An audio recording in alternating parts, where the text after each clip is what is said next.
Welcome, everyone. We are so glad you've joined us this afternoon for this amazing webinar.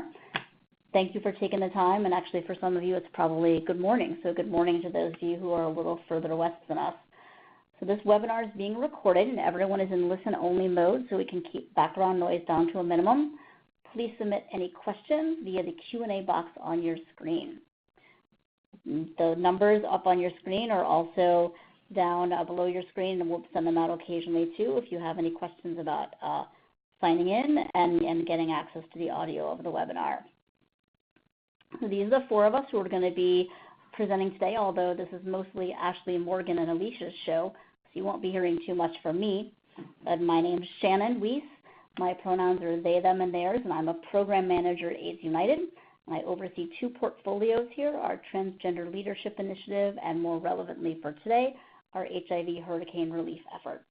So AIDS United's mission is to end the AIDS epidemic in the United States through strategic grant making, capacity building, technical assistance, and policy advocacy work.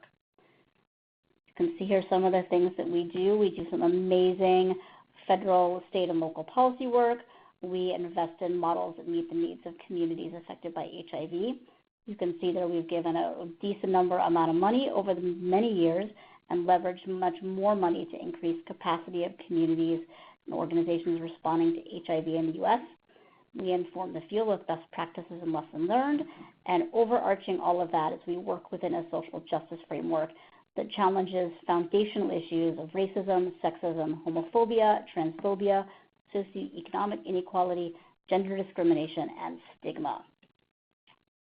And I'm going to turn it over to Ashley and Morgan. Ashley and Morgan, take it away. Hi, everyone. My name is Ashley Mayfair. I use they, them, or she, her pronouns. I'm the Director of Operations at TransSocial. Hi, and I'm Morgan Mayfair. I use he, him pronouns, and I'm the Executive Director of TransSocial Inc.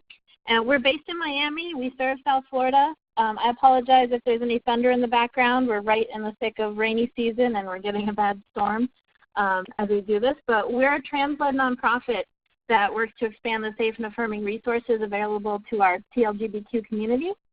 We have social and support groups. We do case management that includes legal name change assistance as well as fee assistance with that process, medical referrals, mental health referrals, and we do cultural sensitivity training for businesses and healthcare providers in our area.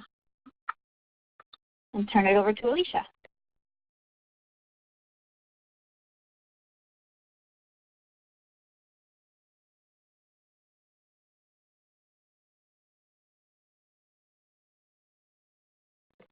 Alicia, you may be on mute. Hi, good afternoon. This is Alicia Herwood. I'm a housing rights attorney with Legal Aid Service of Broward County. So there's a lot of words on there, so I'll kind of give you the overview of it. We're a 501(c) nonprofit, free legal service provider, the only one in Broward County. I list our 7 primary areas, which includes housing rights, and we also have a HOPWA program that serves the HIV community for the last 5 years, and for over 20 years our Ryan White HIV Law Project has provided representation to the HIV community.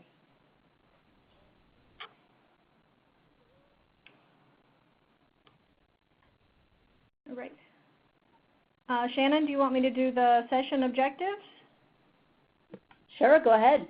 All right, I'll just roll with it. So today what we're going to talk about is an introduction to Slack, the technology. We're going to discuss how Legal Aid and TransSocial have used this and plan to use it, and learn some suggested best practices for how to use that online tool, and also how to get trained on Slack and connect with it locally. All right, let's see, so we'll go to the next slide. It's not going for, there we go. All right, it takes just a second for the next one to come up. So I will apologize at the outset if I sound a bit like Jim Cantori when I'm describing a hurricane, but hurricane season from June 1 to November 30th is really a part of our lives, especially down here in South Florida. And it all starts with, for us, with the cone, which you'll see in that first photo. on the screen is, are we inside the cone or are we outside the cone? And for Hurricane Irma, as you'll notice, the entire state of Florida was in the cone. And Hurricane Irma made landfall on September 10th, 2017. When it made landfall in the Florida Keys, it was a Category 4 storm. Then it went into the water, and then on the same day, it then made landfall again in Naples, Florida as a Category 3 storm. And you'll notice in the second photo of Irma that there were impacts throughout the entire state, from wind, rain, tornadoes, storm surge, all of these impacts that are affecting our entire state. And anytime during hurricane season, the biggest part for it is really preparation and getting ready for what's going to come with the storm. Let's see. I'm going to go to the next slide. All right, and what you'll find out with the preparation is that there are a lot of challenges, especially at the last minute, if you don't prepare in advance. The first photo you see are empty shelves, and that is not uncommon here. When a storm is approaching, there will be empty shelves because the businesses are out of water, out of a lot of food items. Their stores are out of shutters, they're out of generators, they're out of batteries, the sort of things that you always need. And if you're going to evacuate, that's another issue. And you'll see the photo here is basically a traffic nightmare, but that's kind of a mild one for what actually went on during Hurricane Irma. Because what's normally a 3-hour trip was turning into 6+ hours for people on the road trying to evacuate. People were running out of gas, there were long lines at the gas station. If you were trying to fly out, either the flights were already booked out or they were double or triple their normal costs. If you were trying to stay in a hotel, they were sold out in Florida, but also outside of Florida for people that were trying to get all the way out of the state. People who were staying and needed to evacuate because of where their homes were located, the shelters were filling up. One would open and it would be filled up almost immediately after, and that happened over and over throughout Broward and Dade counties. And then for other people that, you decide to stay, then you need to board up, which is what the other photo is of the guy boarding up. But you have to have time to do that because the shutters take time, if you're even able to go buy shutters at the last minute or boards. And that's if you rent or if you own your home. And through all of this, if you have your pets, you're trying to figure out, are they going to be able to go to the shelters? They're going to be okay home with you, or whatever decisions you're making there. And then you end up in this, okay, what now? Because you're sitting and you just wait. Because then the storm comes and you have to wait until it passes and it's safe for you to go outside. And then after the storm, whenever you come outside, I'm waiting for the slide to come up, I'm sorry. Here it is. You have different things going on. There are areas that were flooded, there were trees down, homes completely demolished, flooding. And during all of this, if your home is still standing, you're probably out of electricity. You've lost your food or your medications that were in the fridge. Your electricity can be out for days or weeks. We have the damage from the wind, the rain, storm surge, tornadoes. It's damage to your homes and your businesses. People lose work and their wages because things are closed.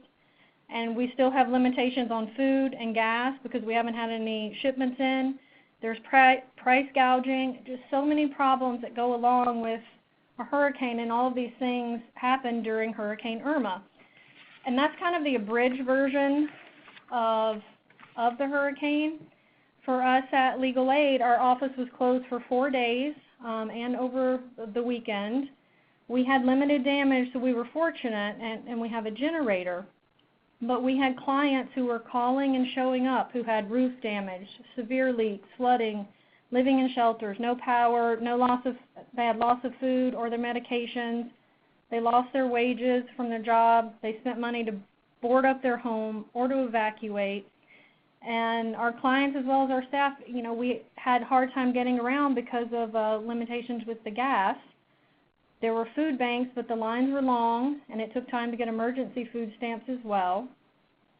We were open and available to share office space because several of our agencies, partner agencies, weren't able to open back up.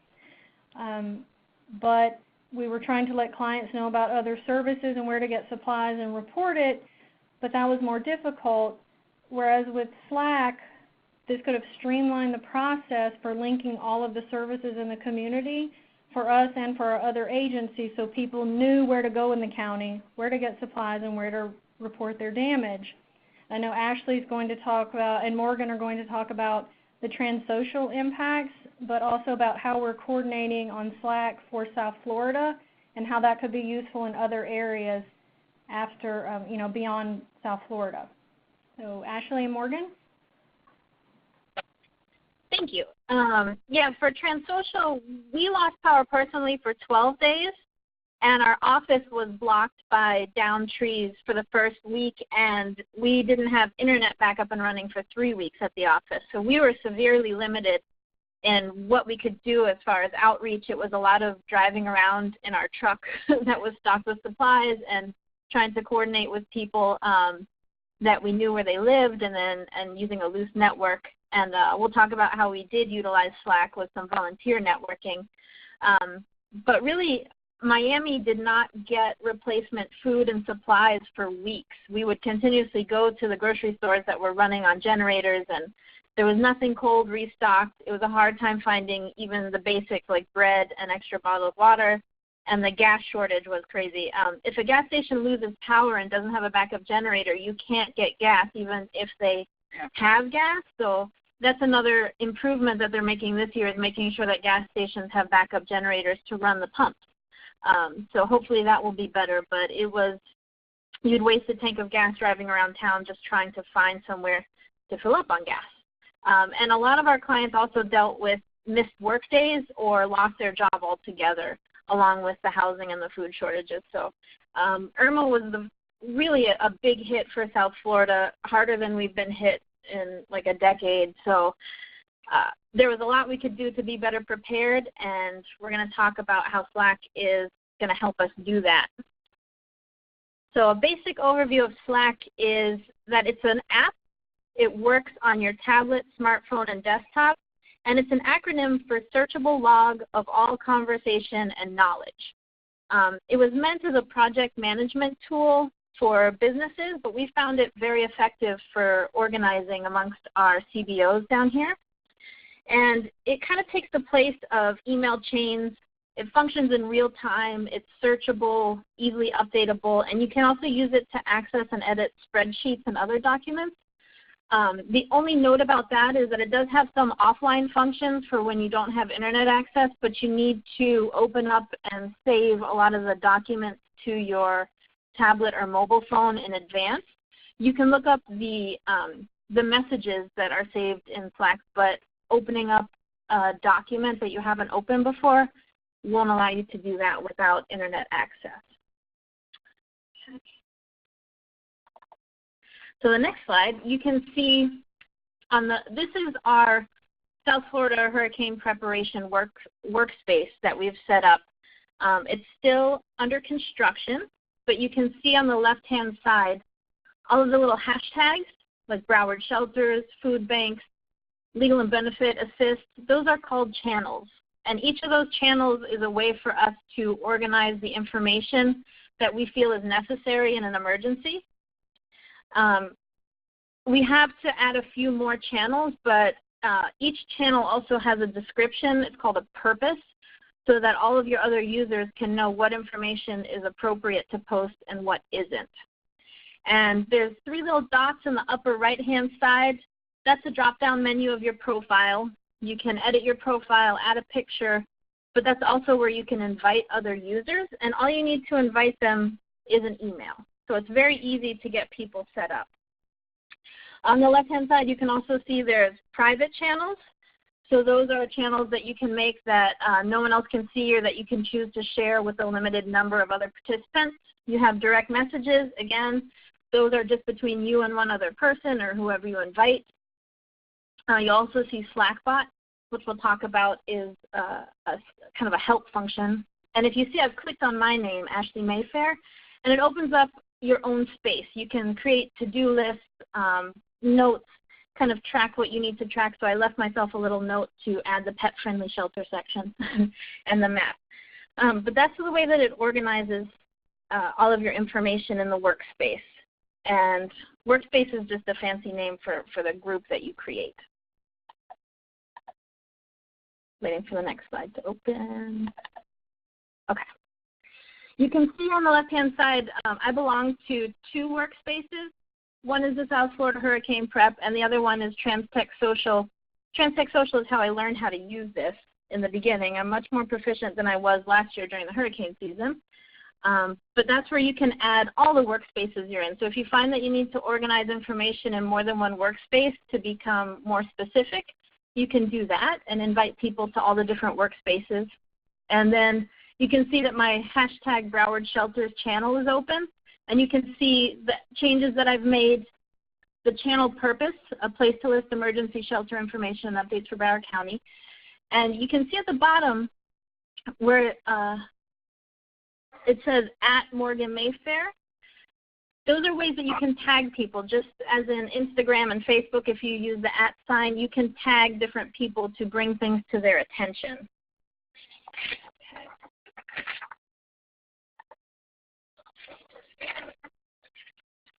Slides don't want to update. There we go. So this is an example of how you can upload a document. I uploaded our sample supply checklist. You can see it just shows a little thumbnail of it. If you click on any of the words in that square, it'll open up into a full JPEG that you can then download to your phone, and that's how you can share. You can share documents like PDFs, Word files, Excel files, JPEGs, anything that you want to upload. And you can also comment to put a little description. So I put, this is TransSocial's Hurricane Kit project. So I think I covered that. Let me see one more. And there you can see I used the @ symbol at the bottom. If you look towards the bottom where it says Ashley Mayfair, I tagged Morgan, @MorganMayfair, can you upload the most recent Broward shelter map? So that's a way that you can remind people working on your team of items that are missing and keep communication a little more defined.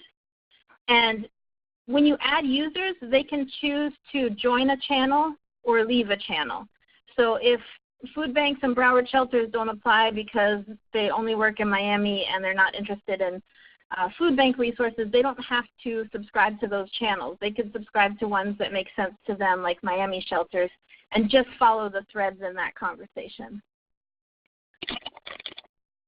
Okay, next slide. Next slide. So that's an overview of Slack, and we used this last year right after Irma as an informal command station to stay in touch with some of our volunteers and compile resources as they became available. We worked with Rad Remedy right before Irma hit, like a day before. We were able to publish a guide to South Florida emergency shelters as far as trans competency and inclusivity. And we didn't have a way to get that out to people because the internet was going down already. So we uploaded it to Slack and invited a bunch of people to join. They were able to download it on their mobile phones when they could find internet access, and it provided a great place to share information as it came in. We used it to list water distribution sites, mark gas stations that were open. When a store had restocked on the essentials, we could put it up there. All of it came in handy for when our volunteers were online and able to assist other people. It was all done kind of last minute, and we learned our lesson. We'll talk about what we're doing this year to make it a more useful tool and to have a better strategy. And let's see what else. Oh, we also were able to use this to link clients that didn't have power with people that had extra generators when their power came back on. That was very useful to clients that didn't have refrigeration for their medications and food. So as soon as somebody got power, they offered up their generator and we could take it to someone who needed it until they were restored with power as well. also helped us coordinate who needed help cleaning up storm debris, so bringing chainsaws and heavy garbage bags and things like that, and being able to help clear people's yards and things like that was also very helpful with Slack. So we used it as a communication tool in the weeks after as we found different hotspots for Wi-Fi signals to try to coordinate those efforts. As you can see in this slide, we talked about food and supplies, shelter, client care, communication, and the office sharing would have been really helpful. As I said, our office was closed for 3 weeks, so just being in touch with other organizations in your area is a huge benefit. Next slide. Next slide is best practices. So this is all the lessons that we learned, so you don't have to learn the hard way. Initially, our workspace wasn't well organized. We just had a general channel which had threads about all different kinds of things. We didn't have it organized into neat little categories to track information. And it was our lack of knowledge as well as the lack of training for the other people that we invited onto it. It was their first time using it for many of them, so they had no experience whatsoever. So there was a huge learning curve with that. It was handy, but it could definitely be better utilized. So when you set up the channels, make sure that it makes sense to you and your team. Ours makes sense to the South Florida landscape, but it might be different whether you're in Texas or in other areas that are in the hurricane cone. And you also have the option to define the purpose of each channel. I showed you that in a few slides back. Make sure that you are as detailed as possible so that people know what is appropriate to post in each channel. And invite critical staff members from each organization. It doesn't always have to be the executive director. It could be people that are involved in the programs and logistics. And you can have as many or as few people as you would like, as long as they know how to use it. And also, the most important thing is upload the information and documents before a storm hits, because if you want to utilize it offline, you have to have all of that already uploaded. In practice. Yes, in practice. And one of the other things we wanted to do better than what we had done last year is invite more organizations. So it was just us and a few other CBOs that we knew of, one other food bank, but we needed a much wider reach. We needed legal aid would have been a huge benefit to have on there. All of the other food banks, all of the other HIV/AIDS care providers, and you can even invite people from like the grocery stores or the gas stations. If you have relationships with people in your community, you can have them on there so that they can update you when they are ready to reopen or when they have been restocked with gas. It's only an email address that you need to invite them on there. So you can invite them on there and then they can leave when their services are no longer needed, but have everybody on board in the beginning. Let's see. And also, we did a lot of recovery efforts for the Keys and for Puerto Rico once we had gotten our feet underneath us a little bit here. And I see Slack being very useful for those recovery efforts for other areas. Most of the organizing was done on Facebook, and again, not everybody had access to Facebook in the weeks after the storm or Wi-Fi. So coordinating those drop-offs and shipments and caravans into the Keys and the shipments getting to the airports to take to Puerto Rico, I think really would have benefited. So we can look into inviting the organizers of those relief efforts into their own workspaces this year as well. Next slide. So now that you're totally excited about Slack, this is how you can sign up. It's very easy. It's just slack.com. You sign up with your email, and you can either create a new workspace if you're going to be the one that is setting up this emergency workspace, or you can find a workspace if you've been invited to join one by someone else. It'll open up to another window and have you enter your email, and it will find every workspace that you've been invited to join, and you can choose to join there. You'll confirm your email address, and then when you open up the Slack app or the Slack desktop module, you can join the channels that you're interested in joining in each of those workspaces. You can upload documents and start getting into the conversation on there. For getting trained on Slack, This is Slackbot, which is the help function. You can ask it a question. You can see I asked, how do I add a profile picture? And Slackbot responds with how to do it on a desktop, how to do it on mobile, how to upload files in general. Basically, you can ask any question you want. If you can't find the answer, do a Google search. YouTube was really handy for me personally to learn how to use it, as well as this, timedoctor.com, how to use Slack. That showed me every shortcut that existed, how to do easy searches, easy tags.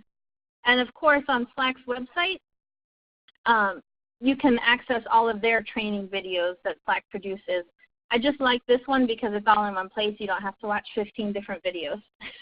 So I found it very helpful to get a quick overview.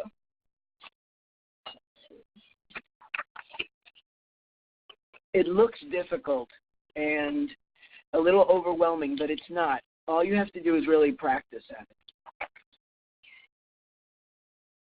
And like I said, when you're setting this up, think outside the box. Think about all the resources that you needed last hurricane season, and try to connect everyone ahead of time. Send everyone the little training modules ahead of time, and encourage all the people in your workspace to upload files and start sharing now, so that we can all have a comfort level with it and have data already in there that's useful for when the power goes out. And I think that's our overview. Turn it back to Shannon. Thank you so much for this wonderful, really practical presentation. We're going to open it up for Q&A now. Please use the little blue icon. It looks like a chat box, or I'm going to show you here. I'm going to pull up the slide so you can see what the icon looks like to send us a question. Look for that little blue circle with the chat icon in the lower left hand of your screen, and our presenters will answer that. So while we wait for some questions to come in, Shannon, do you have some questions for our presenter? Yeah, thank you all three of you. This is great. Alicia, from your use of Slack, what was a unique partnership that came out of your use of it last year or this year as you're working toward getting prepared for this year? Well, Shannon, I think one of the main partnerships is really what we started with Transsocial, because they're obviously very well-versed in the technology, using Slack, but having that partnership with them because we're in Broward County, which is the Fort Lauderdale area for anyone not familiar with South Florida, but they're also in Miami, so that links, the two counties together, and having agencies there to know, because sometimes there's items in Miami that we have in Broward or don't have in Broward, and vice versa, for them, and the same thing with services. So having that ability to have a larger space where we can all communicate is a really positive part of it. Morgan and Ashley, how about you? What was a unique partnership for you that came out of your use of Slack? Well, I would definitely say legal aid, because one of the things that we were missing was access to help with FEMA applications, food stamp applications, housing issues, getting repair money, or if they were in HOPWA housing or subsidized housing, how were they going to make their homes livable again? And that was our missing link. We were able to find food and water and gasoline when it was available, but those other applications, we really weren't able to help people fill those out or access those things. So having a partner that is well-versed in that is going to make all the difference this year. Great. For all of you, what surprised you most in using Slack? How easy it is. I would say how easy it was. I'm not very savvy technologically, and I found it to be extremely simple. Well, Morgan took my answer there, because I was going to say because it was so easy to use. And there's also just so many ways to find out more about it. I don't even know how many YouTube videos I've watched on it now. but then just getting in there and playing around with it and seeing what all it can do and really expanding on it. And a lot of the information about it and a lot of teams, throughout the country that are using this are rolling it out and saying, like, this is the new email, for teams to communicate. And I think that it's important that we get in the forefront of that and use that in whatever way that is going to help our agencies and our clients the best. Definitely. And I purposely set up our workspace without a general channel. The general is just all the conversations happening. It's like a consistent thread of all the channels, and I felt like that was too much chatter for something that needed to be used in an emergency. So I did away with our general channel and just created very specific organized channels so that when we have an emergency, we can easily find the information that we need, and people's inboxes won't be filled up with information that they're not interested in or that doesn't apply to what they're looking for. Thank you. We have a question from the crowd. How did partners or other organizations respond to using Slack? Well, I can answer that. The few people that we invited after Irma to join us on Slack, they loved it because it was a way for them to share the resources that they had and for us to connect them with the resources that we knew of. They were very green to using it. It was a strong, a learning curve for them to be able to use it efficiently, but they were able to find a lot of the information that they needed, and they had never heard of it. So it's something that's used in a lot of, bigger businesses for project management between departments, and I don't think that it has taken on in the CBOs the way that it should.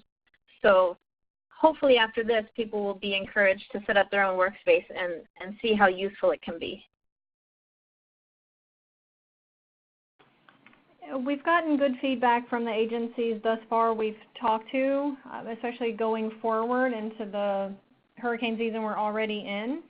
But I think the other part to it is, we've talked a lot about, what it is in South Florida and hurricanes, but Slack can be something that's more expansive as well to any area that has some type of natural disaster, where it's, the snowstorms or tornadoes or any of those types of inclement weather, that agencies around the country would be able to use this based on how we're kind of setting up things here in South Florida.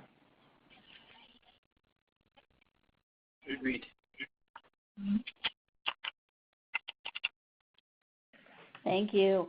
Morgan, what suggestions do you have for someone who's a little worried that Slack might be hard to use? Practice. YouTube is a wonderful thing. It has all the answers that you may be looking for, but I would say practice as often as possible until you get comfortable with it.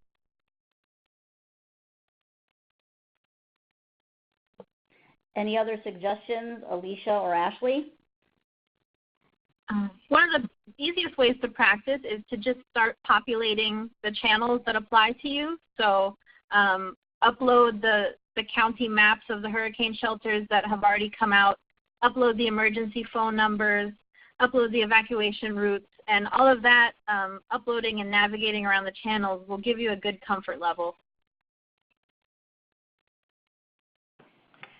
Yeah, I agree also. And really, like with any technology, you just have to embrace it and practice it and use it, because it really is one of the most efficient ways that we can reach more people in the community and work together with your team and partner agencies in your area. We have another question. Can our clients that have special needs use this app?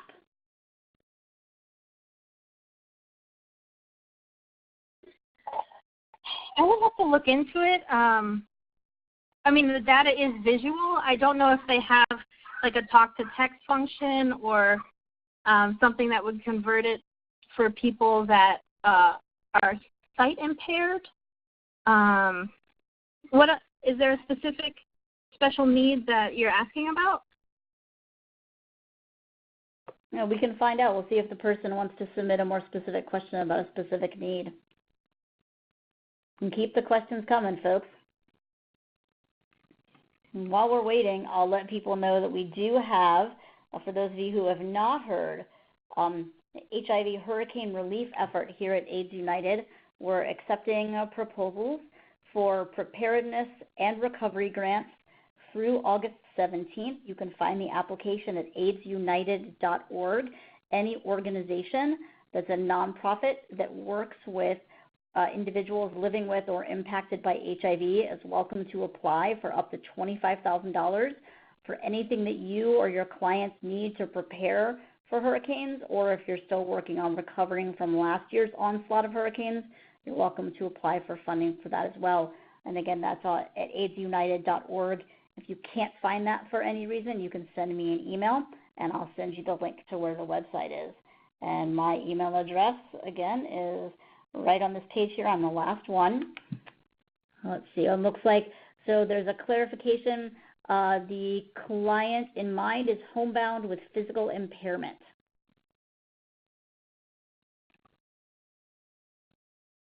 I would say that as long as they have internet access and are able to utilize their tablet or mobile phone or even a desktop, it functions on any of those devices.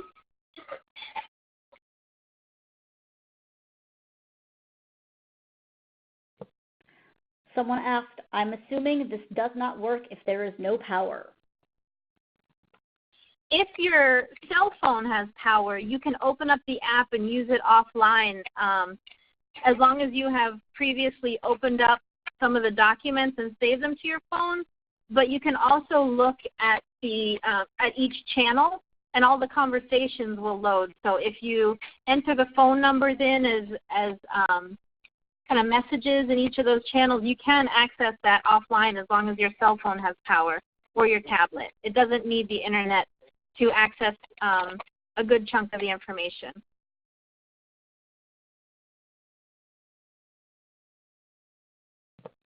Then we have a question that might be overlapping or might not. I guess I'm a little confused. So this is this a blog or an app? Because what if I lose Wi-Fi? It's an app. And if you do lose Wi-Fi, the app is, as long as it's already installed in your phone or on your tablet, you will be fine. It'll still open.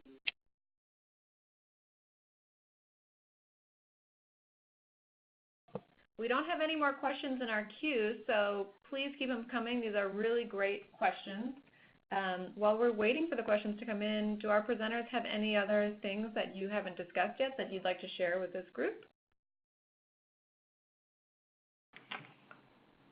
I think the main part with it, going forward is if you're planning to use the technology is really to start making it early, making all of your plans early. And like Ashley and Morgan were talking about, have the documents already uploaded, have the channels all set up, kind of like how we're setting everything up here, so that you know how you're going to respond in a disaster. Because again, it's preparation in leading up to the storm, and it can sometimes be a bit of chaos with everyone running around and the news telling you what's going to happen and what's not going to happen. So there's really too much going on to set it up just prior to the storm or whichever disaster season you're kind of leading into, so that if you make these preparations in advance and have everything set up on Slack beforehand, then it can run a lot smoother. I mean, there's always going to be glitches. That's the side effect of technology, but you can set up as much as possible in advance, then you're able to make it run a little more smoothly in the event that, like here, we have a hurricane like Irma last year. And we have a question. Someone wants to know where they can go to find the app. You can find it on the Play Store or in the App Store on any Apple device. And a really cool function that I didn't touch on because it's a little more advanced is that you can actually get real-time RSS updates. So meaning if you find a news source that you like our local news stations or the weather station or things like that, you can track down the URL and just do a /feed subscribe, and you can populate news stories into your channel. So you can have a channel that's just real-time updates as we're preparing for the storm to get those news channel updates that we're constantly, searching on the phone for. You can actually automate that. So that's another cool kind of advanced function that we'll be implementing this year. We have a question. Can you give examples of the information being posted? What information was exchanged the most, and what information was the most needed? For us, it was open gas stations and stores that had food and water. Very simple, basic needs, because you really can't find that on the news. Yeah, I would agree with that, Ashley. And also, for going forward, places that are going to be open, because we had a lot of calls here to our office just trying to find out, which locations were open, when some of our aid service organizations were open, when different food banks were going to be open, and when other agencies were going to have food banks and those sort of things going forward, or where they could do their FEMA applications. Just a lot of those questions, because people didn't want to go out and drive with what little gas they had left to be driving around town figuring out, is this place open or not. And it was also very helpful to us to coordinate client care. We work with Ariana Lind from Ariana's Center, and she sees clients from both counties. We see clients from both counties, and since we couldn't travel too far, it was a great way for us to coordinate getting things to all of our clients together. So it allowed us to have that closer ability to work and take care of each other's clients when we couldn't cross counties because of the gas shortages and just the basic cleanup and the shut down roads. We have another question. If I'm using this app to share with my clients, is my personal information kept private?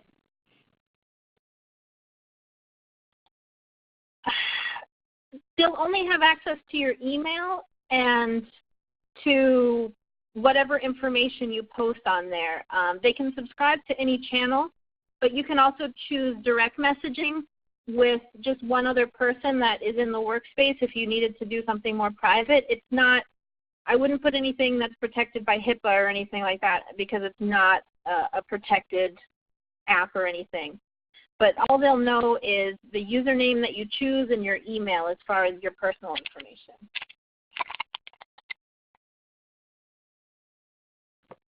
Is Slack HIPAA compliant when discussing with agencies who have established a BAA?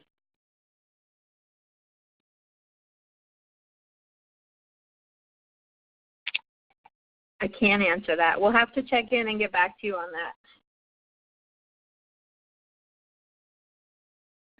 Well, thanks so much for all these wonderful questions. We don't have any more questions in queue, but they're still coming in, so we're going to pause for another minute or two to let the questions come on in. During that time, if the presenters have other things that you want to share, this group seems very interested in everything you have to say.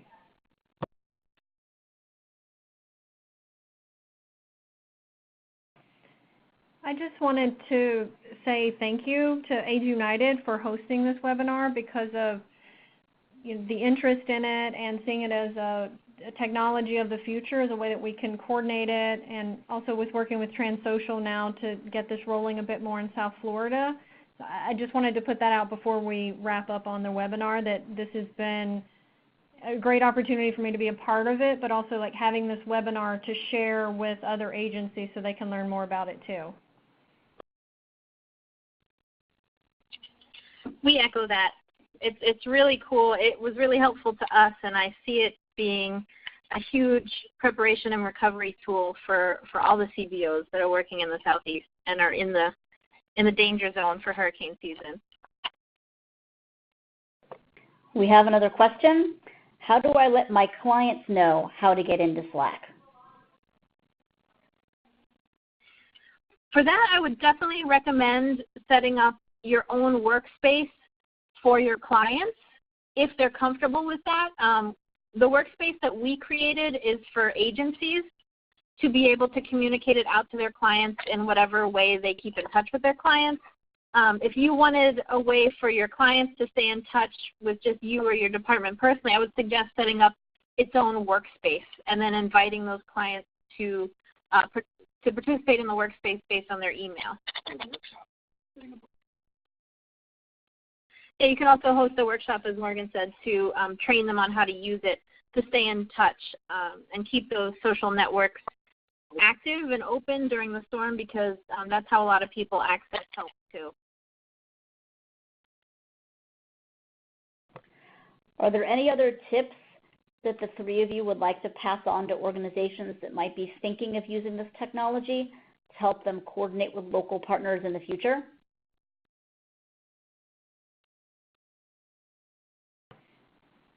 I'll just echo again what I said earlier about just embracing the technology as a more efficient way to connect with other partner agencies and to reach clients.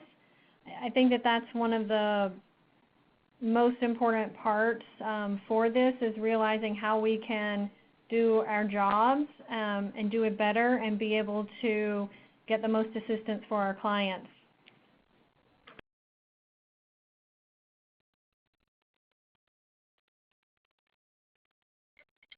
We feel the same.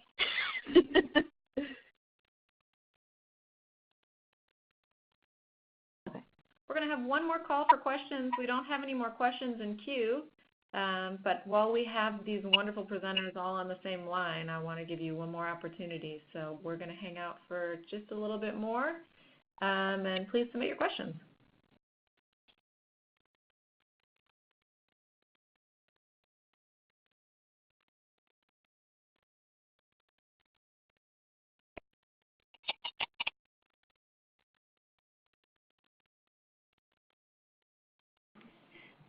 Just on a different note, while we're waiting, I was going to mention that separate from the South Florida one that Ashley and Morgan have worked on, getting that set up for the disaster, is that legal aid has set one up for our housing unit that's going to start having the services, that we have, or updated information.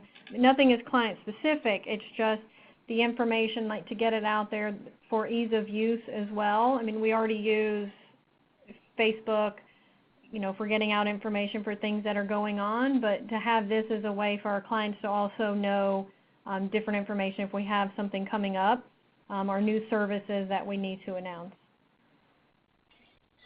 Definitely, and any of the South Florida agencies that are on this call, I recognize a few, we'll be sending out invites. We were just working on setting up the bones of the workspace for South Florida, and we'll be reaching out with invites for you to come on board and start utilizing the information and uploading your own information so that it's definitely workable and full of resources for when the next storm hits. Larger network. Yeah, and create that large network that we lacked last year. Thank you. Great. Thank you so much to Morgan, Ashley, and Alicia for taking the time to present this really critical information. And thank you to everyone for joining the webinar. We hope you found this information really useful. We are going to be making a recording of this available to everyone in the next day or two. I'll be sending out a link to the recording to everyone. Please feel free to share that with anyone else you know who might benefit from this information, as well as using it for your own internal purposes. Again, thank you so much, everyone, for joining us. Have a great rest of your day. And don't ever hesitate to email any of the four of us if there's anything we can do to help you. Thanks so much. Great afternoon. Bye. Bye. Thanks. Bye.